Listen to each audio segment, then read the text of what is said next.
Hello. Hi. Hi, How are you? I'm great. How are you? Good. Hello, everybody, and welcome to another series of the Leaders Connect broadcast. And we're so grateful. We're so glad that you have chosen to be with us here as we look at a topic that we have been all looking forward to since last week. Is it last week or the week before? It was last week. The last week, and I'll let you talk about the topic. How about that? Sounds good. But before you do that, please let us know where you're joining us from in the comment section. Just say hi and let us know that you're here with us. And if you have any questions, you could also post them in the comment section. Engage with us. We are always happy to hear from you and also to learn from you as well. So Daniel, it's your turn. Thank you. Thank you. And hello, everybody. Thank you for joining us today. We are glad you are here. We will be talking about writing a professional bio. And obviously, we all know that a bio is a short for biography. One of the things as speakers and coaches that we hear most of the time when you're getting ready to speak is, do you have a bio? Or can you send me a short bio about yourself? Something that we can glance and at a glance know who you are. So that's what we are talking about today. Let us know what your takeaway is. And also, if you have any questions, post them in the comment section. And for those who were with us last week, or if you missed last week when you talked about mind mapping, you can also go back and check that. You just need to scroll back 7 days ago, and that's what we did. So we will cue the job aids here, and then we'll get started. Are we ready to go? We are ready to go. All right, let's do this. I'm actually very excited about tonight because this is one of the things that I've had to help a few of my friends who are speaking or training for the first time. They have sent their bios to me to look at them, especially my clients. And one of the interesting thing is just how easy it looks from outside to write a bio. But wait until you start writing one and you find out, oh, is this allowed? Is this not allowed? Is this necessary? Is this not necessary? So let's get started with writing a professional bio 101. Alrighty, so the first thing we will find out is what is a bio or what is a biography. When someone asks you what's a bio, and we're not talking about biology for those of us in high school who call biology bio. So a bio is a strategic way to get hired, to gain visibility, respect, and network. Get hired, gain visibility and respect, and network. It's your chance to sing your praises, share accomplishments, and show yourself and what you do in the best possible light. Mhm. The length of a bio varies depending on many different factors. So we recommend 3 versions. Always have 3 versions of your biography. Mhm. You need to have a 2-line synopsis. You need to have a short bio, less than 2 paragraphs. And you also need a long bio, which can take up a full page. Mhm. Short synopsis. So that's like a 2-line, who are you, what do you do? A short bio, which is less than 2 paragraphs, and a long one, which can take a full page. Mm. For most situations, a short bio will be perfect. Mm. A long bio is good for your website, and a shorter synopsis is good for bylines. Like when you are networking with people, you just introduced yourself and they ask you, so what do you do? If you have that at the back of your mind, then boom, you're ready to go. I am so and so, I do this, or I help people accomplish this, that, and that, and you're done. So networking events will use a 2-line synopsis, or the synopsis, the short synopsis. A short bio is for most situations. So if you're going to speak somewhere, if you're about to do a Facebook Live, a short bio will be perfect. And then when you go to your website, or when you tell people, this is where you can find more about me. For those of you who are authors, at the back of your book, the long bio will be perfect. So next, we will find out, when do you use a bio? We talked about what is it. So when do we use it? All professional business leaders, from athletes to CEOs to doctors and DJs, should have a professional bio ready at their disposal. And so whether someone needs your bio for a website or a brochure, we use those a lot in chat settings, right? Or a press release or a social media profile. There are many reasons why a professional one will come in handy. And so if you're invited to speak somewhere and someone asks, what can you say about you? If you have that handy, then they will be able to get the chance to introduce you in the way you would want to be introduced. That's right. Treating you the way you would want to be treated, because there are things that we want to talk about ourselves, or at least we want to wish, or rather we wish people knew about us, but we don't want to talk about it ourselves, right? You don't want to say. What do I say?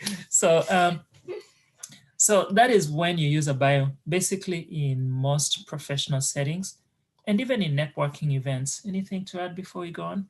Next, we'll be talking about why it's important. Our mentor, our speaking mentor, Roddy Galbraith, once said that you do not want to blow your own whistle. As much as you can, get someone else, maybe a speaker that's coming behind you, or the one that will come right before you. It could even be a moderator. Talk about all the nice things about yourself. So it's important to put that information in there and have someone else say it instead of saying it yourself, and then you leave your clients or the audience wondering, did he just say what I thought I heard? Right. Yeah. And I mean, for those in the those of us who are faith-based, even the Bible says, "Let someone else praise you, not your own lips," right, or not your own mouth.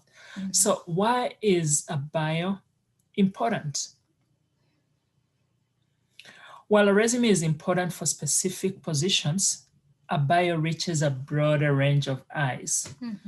When you're writing a bio, keep in mind readers might not have any other background information about who you are. So without your resume at hand, they won't know about your experiences. If I meet someone, or if I'm coming to a conference and you are the speaker, I don't know anything about you, I don't have your resume. Maybe the one who invited you has a resume. So this is why your bio needs to be eye-catching, because you never know what opportunities could arise from it. I can't help but think about networking events. When someone comes up and introduces themselves and they ask you, so what do you do? You say something and they're like, oh yeah, I have a friend of mine who's been looking for this and that for their business, just like that. But if you come across, you only have one chance to make a first impression. That's correct. Use it wisely. Use it wisely. So as we go on, we will be talking about the ins and outs, the nuances of writing a bio. So the first thing we will talk about is choosing between first and third person. We see a lot of that. Yeah. Mm-hmm. The difference between I am so and so, I do this, Mm-hmm. versus Daniel is, and that something like that in third person. Mm-hmm. The choice is ultimately up to you, really. But it might be easier to write a bio in the third person. Mm-hmm. Why is that?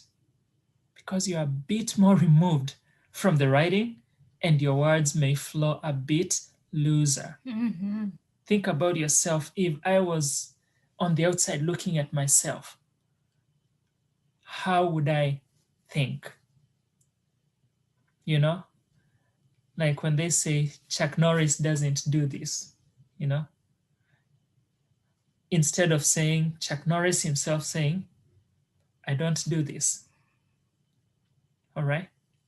And cueing all the Chuck Norris jokes, or for some of us in Kenya, we had that superhero that was viral for a while, Mark Mende. But in all seriousness, feel free to play around with both options and see what suits you best. However, keep in mind that if you're writing a bio for a specific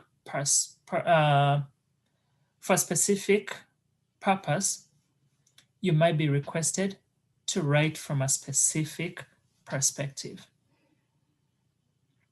So, which one is better, first person or third person?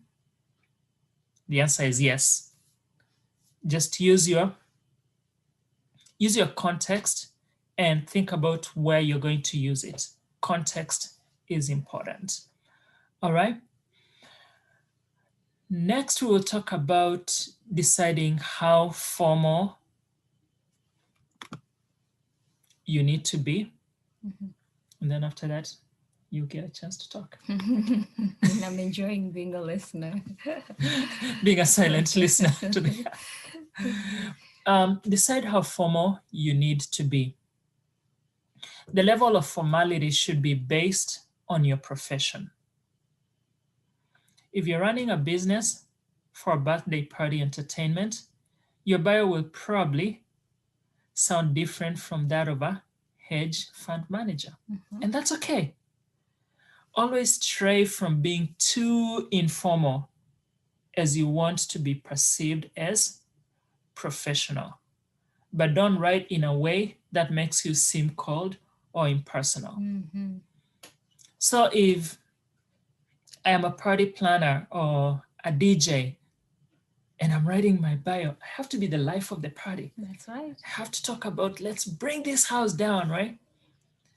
While a hedge fund manager is more thinking about, have you thought about your future? What are the most sound investment portfolios for you? Mm-hmm. Now compare that. That one is more serious, right? And then you have someone who's a military person, a drill sergeant. My brother-in-law is in the military. So, and he can be the life of the party. Just say if you're watching this, shout out to you, thanks for your service. But there are those times when it requires that seriousness. If he was to introduce himself to his superiors or to his subordinates, his bio will be completely different from when he is doing information technology for our church. Mm-hmm. So decide how formal you need to be. So, Miss Essie, Yes. where do you begin your bio? Mm-hmm. First, don't know where to start. Are you tongue-tied? I don't know where to start, but think about it. If you do not know where to start, you want to begin with your first name and your last name. If readers don't remember anything else about your bio, make sure they remember your name. And in the days of social media, you'll be surprised what people, what the audience, the first few minutes are doing when you become a little bit boring. Mm-hmm. Very quickly, they they look you up on one of the social media. Some will choose LinkedIn, others will go to Instagram, Facebook, and type your name. And they will try to dig in a little bit of information about you. And so if you don't know where to begin, at least make sure that your audience remember your name, and the rest, they can find it on their own, if at least they miss it during the bio. There's someone we know will never forget his name because of the way he's marked himself. Bond. James Bond. If you forget anything else about James Bond, you'll know his name, right? That's right. That's right.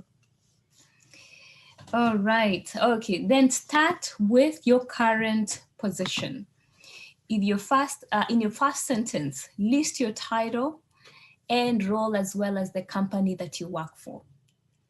And then you can also briefly explain what you do in that role, and don't assume that your audience will naturally know what your job title entails. Quite important. Yeah. Because someone might not know what the difference is between an executive director and an executive, what? Give me a title. I missed it. Executive director or executive assistant. They both have executive in them, right? Yes. Or chief, especially those C-suite titles, chief executive officer or chief operations officer or chief financial officer. Sometimes we just say CEO, or I am the COO. And sometimes COO, CEO, they sound very, very close, right? And so you can also briefly explain what you do in that role, right? That's in that way, if anyone, now we can tie the title, and then it might click in somebody's mind. So that is what this title entails. Yeah. All right. Plus, companies are different. What one company refers to as the CEO, maybe another company would have that same role under the president of that company. And they could end up actually having both the president and the CEO in the company. So, hey, don't assume. Go ahead and let them know what that title entails. And how do you connect your title to your values? Let's talk a little bit about that. Explain how your job connects to your values and passions. Share what you particularly enjoy about your line of work and why you were drawn to the field in the first place. That reminds me the first time I was admitted in Utali College. Oh, that was the happiest day of my life. I came home and I said to my parents, I'm so excited. I am doing what I was made for. And a few years later, here I am. I still enjoy doing what I was trained to do in Utali College. And so let your audience know. Let your audience know what drew you to the field that you're in the first place. All right. And how do you create a list of your professional accomplishments? Daniel. All righty. You want to create a list of your professional accomplishments. So you want to have a list of your accomplishments to refer to when writing your bio. For a short one, use your top 2 or 3. And for more extended bios, you can list additional accomplishments. Now, keep in mind that sometimes you've completed things that you might not consider an accomplishment. So if you're having trouble coming up with achievements to list, take some time to consider growth you've helped with, teams you've been part of, or projects that you've taken on. Let me repeat that. Take some time and consider the growth you've helped with, the teams you've been a part of, or the projects that you've taken on. Because chances are there's at least one accomplishment that you're not giving yourself credit for.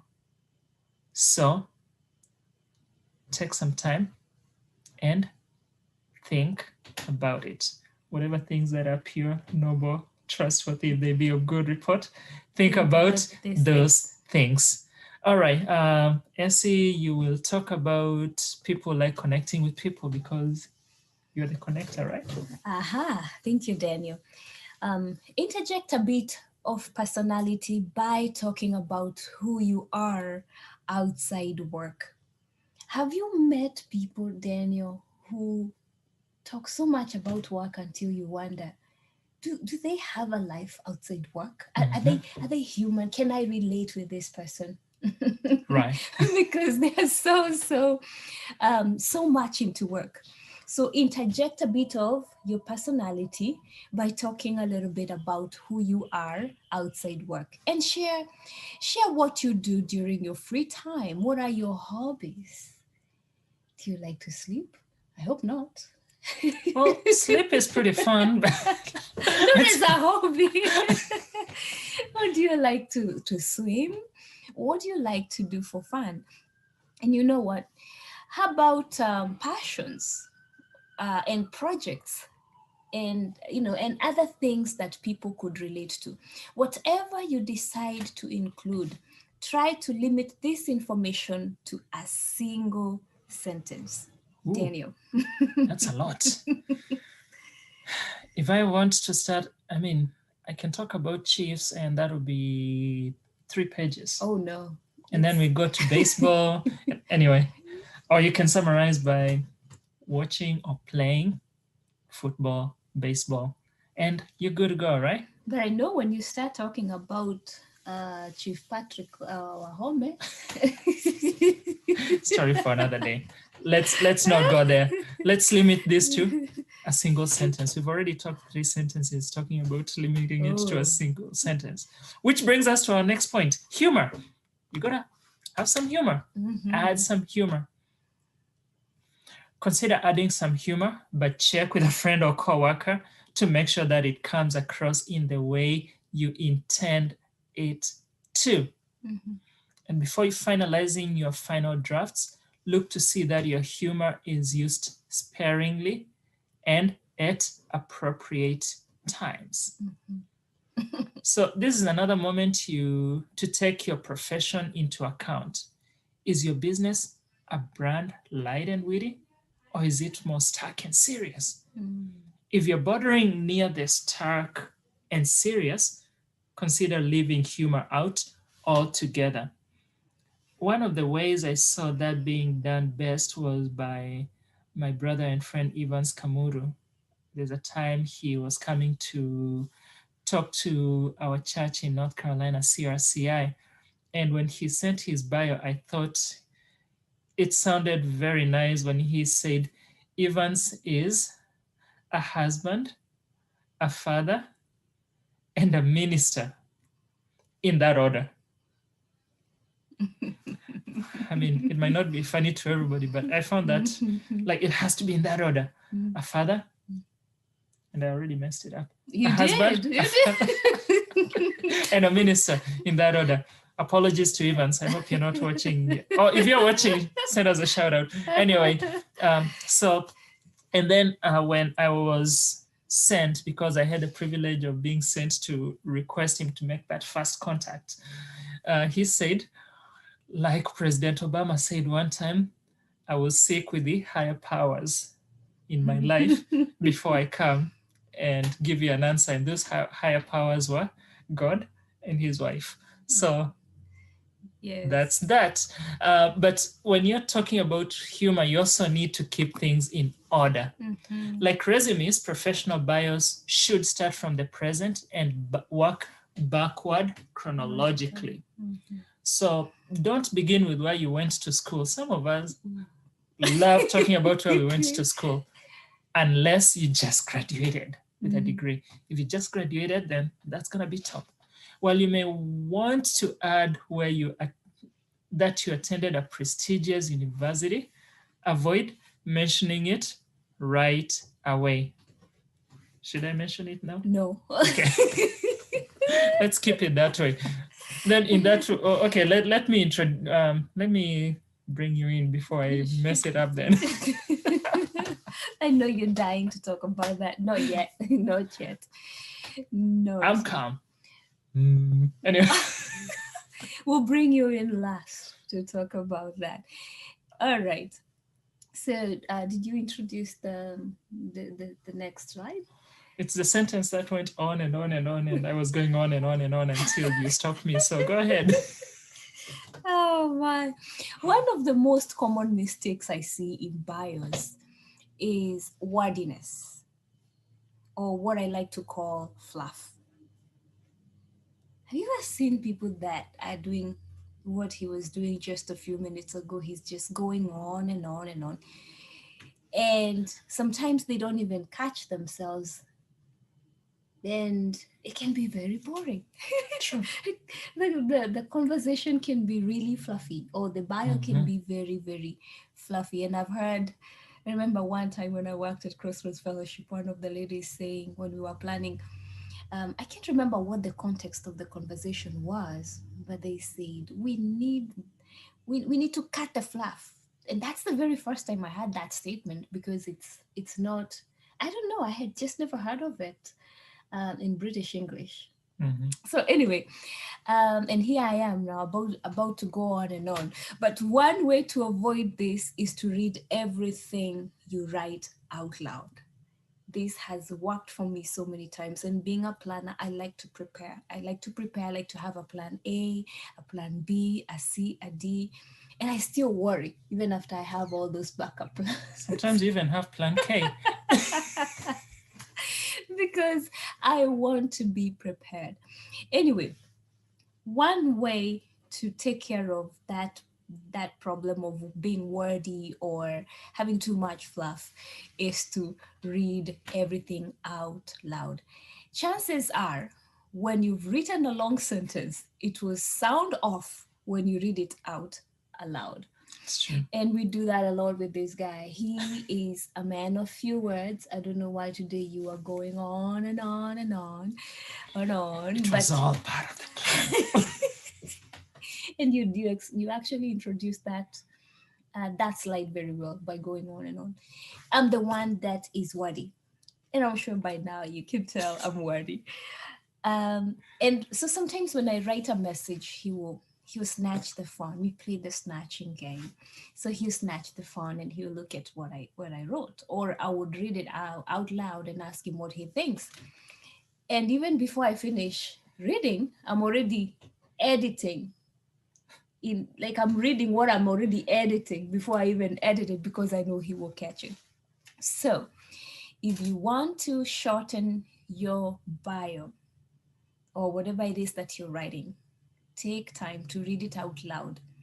And by doing so, you will notice when something is off when you read it out loud. Daniel, Mhm. tell us about what TMI is. Too much info. That's the other issue that we often come across, and that is people sharing too much information.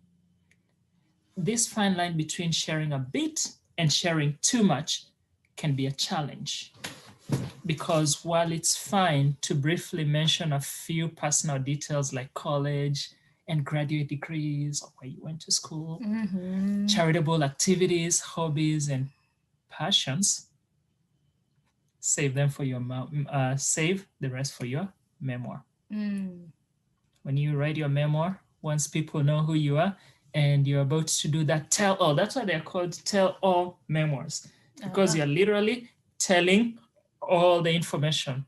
So save that. You will get a chance to use it. Now, let's talk about truthfulness.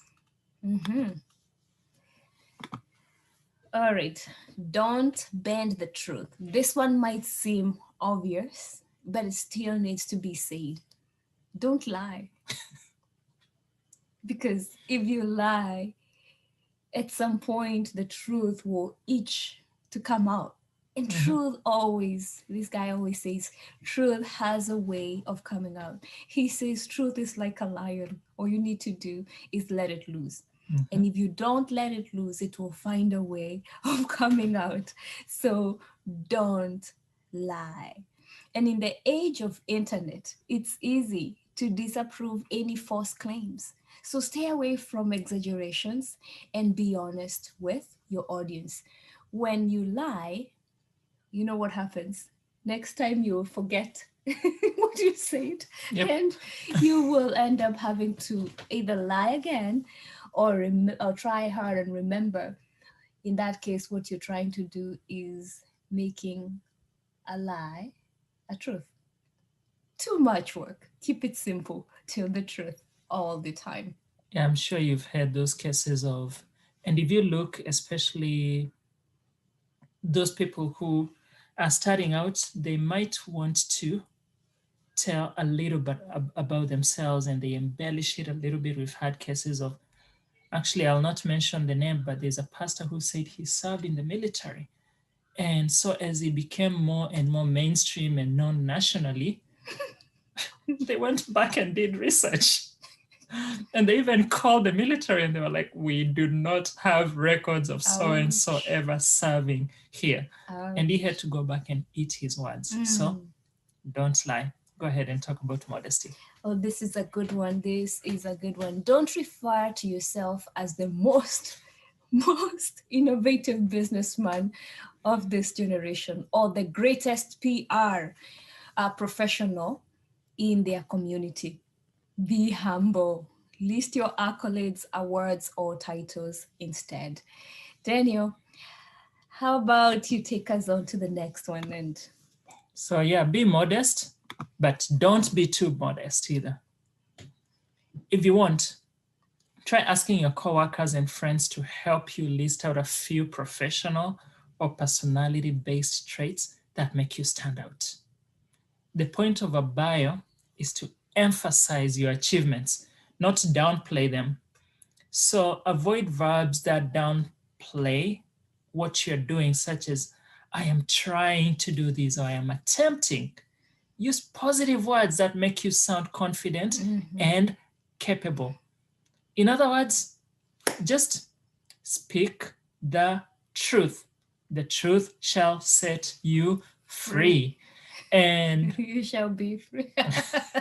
and you shall be free indeed. Indeed. So be modest, but don't be too modest.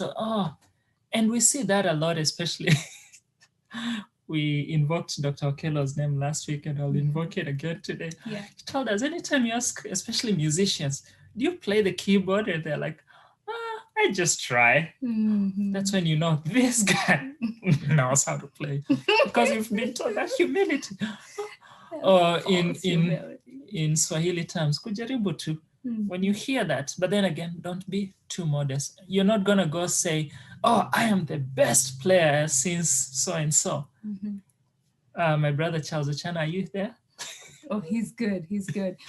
But before you move on to the next slide, allow me to appreciate our senior pastor, Reverend Dr. David Gashengeshi. Being, I had the honor of working with him as his administrator, and I got to spend some time with him as an assistant or an administrator.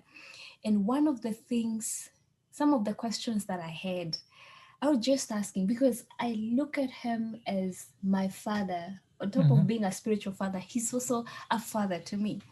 So one of the things, when I thought of a question I would ask him, and one time I asked him, how do you respond to some of those statements when someone gives you a compliment and you do not want to beat your chest and say, yeah, that's me, or come across as prideful? And he taught me something that I'm going to share with you. He said that the best response you can give is give God the glory. And that's where I got the response that I always use in my messages. It's all for God's glory. So that keeps things in perspective. Yes, I'm proud of my achievement, and I accept the kind words. But also at the same time, I'm realizing who has given me the ability and the strength to become all those things, all those amazing things that are being said to me, by saying that it is thank you. I say thank you. It is all for God's glory. All right, Daniel. All right, moving on. Don't assume anyone is actively seeking information about you. Always assume that someone has stumbled across your bio. The goal is to write in a way that captures their attention, and it captures the attention of anyone. Now, it's nice to think that someone might take 10 minutes out of their busy day to learn about you.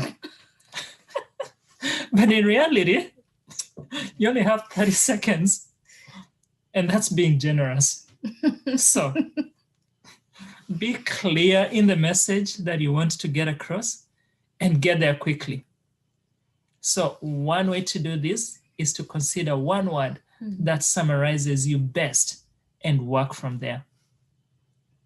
So do you consider yourself a philanthropist? Or do you consider yourself an innovator? Or do you consider yourself a coach? And chances are you've had this term, and I like doing that, especially in the workplace, where I ask someone, if you were to describe me in one word, or when the first time you met me, what's the first word that came to your mind? And then work backwards from there. Brand yourself that way.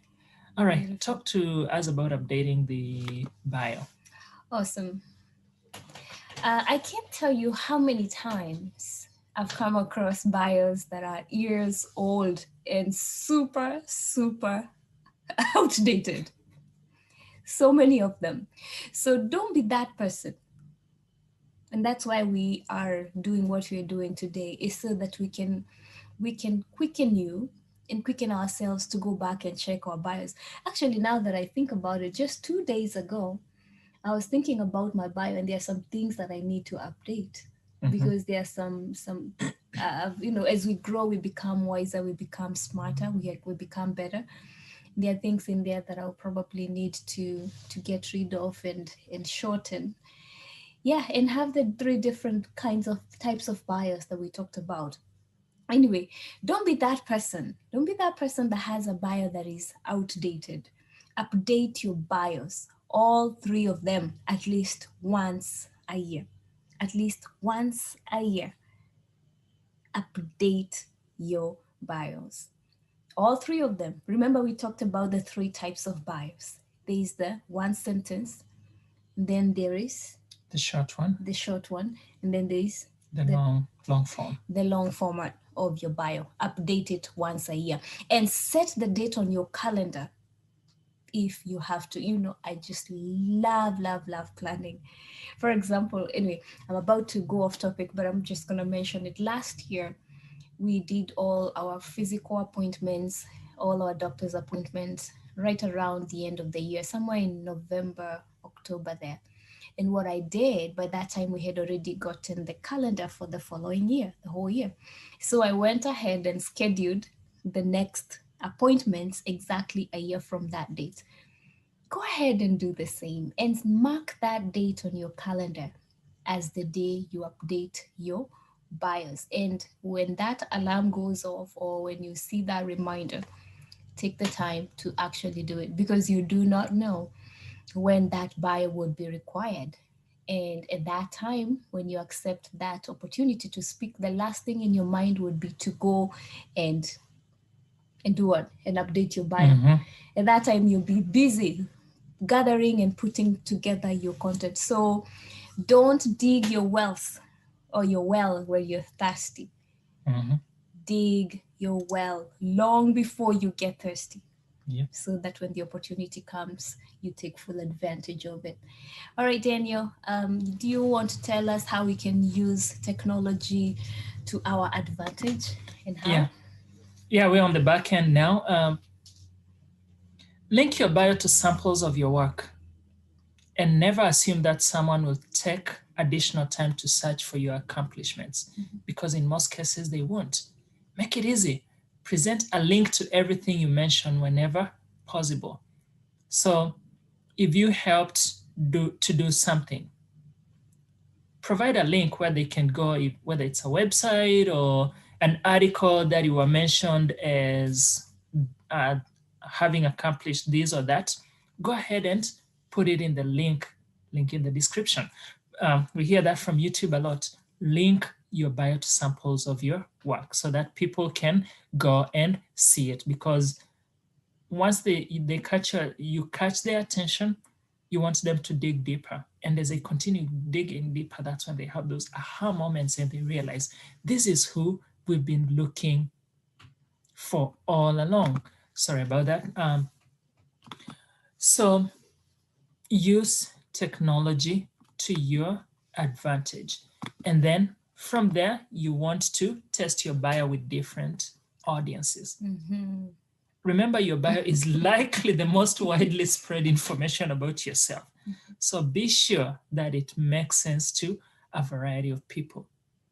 Sure, your jargon-filled explanation of what you do in your job might make sense to co-workers. But what about people outside your field? Yeah. If you have no intention of connecting or working with those outside your field, perhaps semantics are less important. But no matter what, consider the readability of your content. And having talked about all this, I'm sure now you're wondering, where can I find more information about writing a bio? For starters, we are here. You can reach out to us and we'll be more than happy to guide you through that. But with this presentation, we do have some resources that will be following up after this is over. So keep checking the 3 Aspire pages and you will see all those informations. One of them is a guide to writing a bio that has examples, and that's from indeed.com. We do have 9 of the best bios from HubSpot. That's another resource, and we'll have all those following the end of this Facebook class. Forbes is a good one. They do have a professional bio template on Forbes.com. And Harvard Business Review as well. There's an article there that we've linked from 2015 that talks about what your professional bio needs to get noticed. And then we also have PR News Online, which talks about mistakes to avoid in a professional bio. So those are some of the resources that we used in this presentation, and we will have them at your disposal. And again, if you have any questions, let us know. And speaking of questions, what are your main takeaways from today? Because that's a wrap. So share with us in the comments what your biggest takeaway is. But here's what we consider to be the most important takeaway from everything we've discussed. Make your writing clear, concise, and error-free. Clear, concise, and error-free. Use humor sparingly, and double check how your words read with different audiences. So if you forget anything else, clear, concise, error-free, humor sparingly, double check how your words come across with different audiences. So now, what about you? What piece of information sticks out most to you from everything we just discussed? We would love to know. So please let us know. And also feel free to reach out with any questions or concerns you have at any time. We are here for you. We want to make you better and we want you to grow. So, yes, ma'am. Go ahead. No, I was just going to say you've done a good job. You've taught us well. And don't forget to work on your 3 bios. You need 3 bios. You need the 1 sentence, you need the short bio, and you need the long bio. And to all our amazing audiences that stayed from the beginning to the end, thank you. And for those that were not able to stay until the end, we hope that you can come back and watch the whole video, and probably even share with us what your biggest takeaways were. So, in the comment section, like the show of your hands or maybe a comment, how many of you have your three types of bios already written? And how many of you have already updated your bios? At least we are going to say in the last 2 years. How many have updated their bios in the last 2 years? And how many did not have bios and starting from today, you will work on it? Share with us in the comment section. And once again, it's always, always a pleasure and an honor to be here with you, to connect with you, grow from one another. And thank you for sharing this time with us. Daniel, you want to Yes. close us out? Yeah, so thank you so much for being with us today. It was indeed an honor and a pleasure to have you with us today. And we look forward to seeing you again in the future. I think we do have another class coming up in 2 weeks. Mhm. We will keep you posted. So stick right here. Usibanduke. Anyway, thank you so much. Be blessed. Have a lovely, lovely evening, day, depending on where you are geographically. And let us know if we can be of help in any way, shape, or form. Be blessed. Thank you. Bye bye. Thank you, guys.